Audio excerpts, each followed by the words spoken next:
Nous voici devant un immeuble qui attire souvent l'attention parce qu'on a l'impression que cet immeuble est un peu dans le style haussmannien. Or, lorsqu'on découvre l'immeuble en question, qu'on se rapproche de la porte d'entrée, il suffit de lever les yeux. En haut à droite, on voit une date, 1914. En fait, c'est l'année où l'immeuble allait commencer à être construit. On a également le nom de l'architecte, Edmond Gemin. Sauf que si on remonte dans le temps, cet immeuble est somme toute assez récent, mais l'histoire en elle-même est intéressante.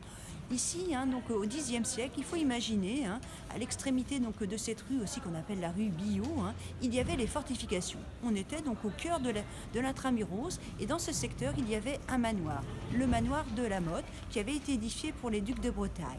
Mais en 1286, ceci allait le céder à l'évêque, qui allait le transformer l'année suivante en palais épiscopal. Le temps allait s'écouler, en 1654, on allait refaire un nouveau palais, et puis en 1790, au moment de la période révolutionnaire, Vannes devient chef-lieu du département.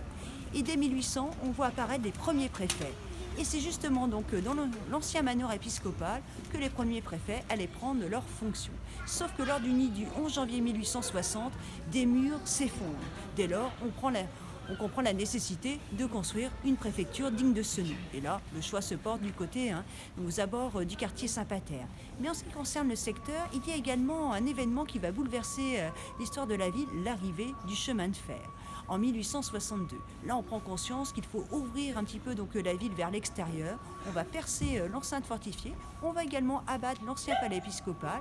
Et puis en 1914, M. Chevreau, qui était déjà propriétaire d'un magasin dont le nom de l'enseigne est facile à retenir puisqu'il figure encore sur l'immeuble à l'heure actuelle, Le Progrès, et bien celui-ci fait appel à Edmond Gemin pour dessiner les plans d'un nouvel immeuble qui va servir à la fois de magasins, mais également d'immeubles de rapport.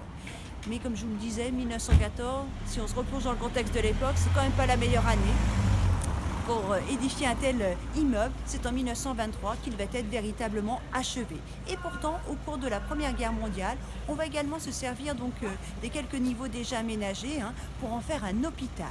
Donc, vous voyez, l'histoire de cet immeuble est somme toute assez complexe. Et puis, il faut également signaler que pour l'époque, on allait utiliser le procédé Enneby, qui était un procédé un peu révolutionnaire. Parce que sous son aspect de soubassement en granit, de façade en calcaire, il faut quand même songer que vous avez une structure en béton armé, ce qui est notamment le cas pour le dôme. Le dôme qui attire l'attention, puisque à hauteur du dôme, on voit cette allégorie, cette femme qui tend le bras vers cette sorte d'étincelle où on voit le mot progrès. C'était le nom de ce grand magasin. On s'inscrivait dans le filon un petit peu des magasins tels qu'on pouvait en découvrir à Paris. Ça gagnait également la province.